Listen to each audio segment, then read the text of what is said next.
Today we're diving into one of the wildest stories in the Bible. It's about a prophet named Elijah and how he called down fire from heaven. Twice. Yeah, you heard me right. Fire from heaven. So grab your Bible or just sit back and listen, because this one's intense but also shows the power of God. All right, here's the setup. Elijah was a prophet in Israel during a pretty dark time. The king Ahaziah was not following God. In fact, he turned to some foreign god called Baal-zebub for answers after he got hurt. Bad move. God wasn't happy about it, and he sent Elijah to tell Ahaziah that he wouldn't recover. Basically, Elijah was like, "You're going to die because you've disrespected the one true God." Ahaziah wasn't thrilled with that message. So what does he do? He sends soldiers to arrest Elijah. I mean, talk about trying to silence the messenger. In 2 Kings chapter 1, verse 9 to 10, it says, "Then the king sent to him a captain of 50 with his 50 men. So he went up to him, and there he was, sitting on the top of a hill. And he spoke to him, 'Man of God, the king has said, come down.' So Elijah answered and said to the captain of 50, 'If I am a man of God, then let fire come down from heaven and consume you and your 50 men.' And fire came down from heaven and consumed him and his 50. Whoa, that escalated quickly, right? These men show up thinking they're going to drag Elijah to the king, but Elijah just speaks and boom, fire from heaven wipes them out. That's the kind of power we're talking about when you're rolling with God.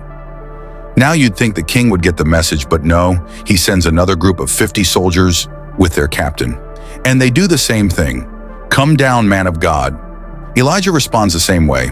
In 2 Kings 1, verses 11 to 12, it says, "So Elijah answered and said to them, 'If I am a man of God, let fire come down from heaven and consume you and your 50 men.' And the fire of God came down from heaven and consumed him and his 50. Can you imagine being in that second group? Like, they probably heard about what happened to the first group, but here they are, marching up to Elijah anyway. And the same thing happens. Fire falls from heaven and they're toast. What does this mean for us? What's the point of this story? It's not just about Elijah being untouchable or God flexing his power. This story reminds us of a few key things. 1. God defends his people. Elijah wasn't just any prophet. He was a servant of God, doing what God told him to do. When the king tried to mess with him, God showed up to defend him. That's a big reminder for us. When you're walking in obedience to God, he's got your back. 2. God's power is unstoppable.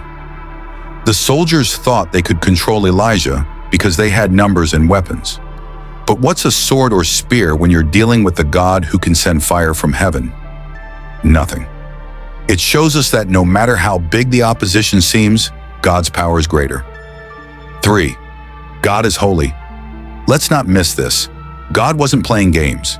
King Ahaziah and his soldiers were disrespecting God by ignoring him and worshiping idols.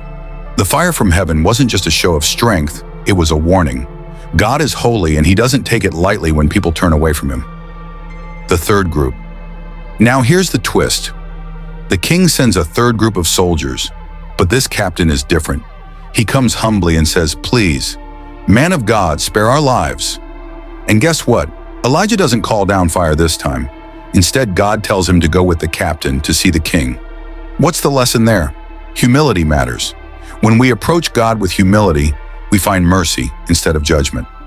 So what's the takeaway for us today? Trust that God defends his people. Don't underestimate his power, and always approach him with humility and respect. Elijah's story is wild, but it's also a reminder that we serve a God who's powerful, holy, and always in control.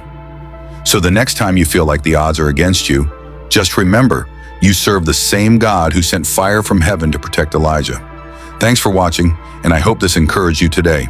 If it did, hit that like button and share it with someone who needs to hear it. Stay strong in your faith, and I'll see you in the next video.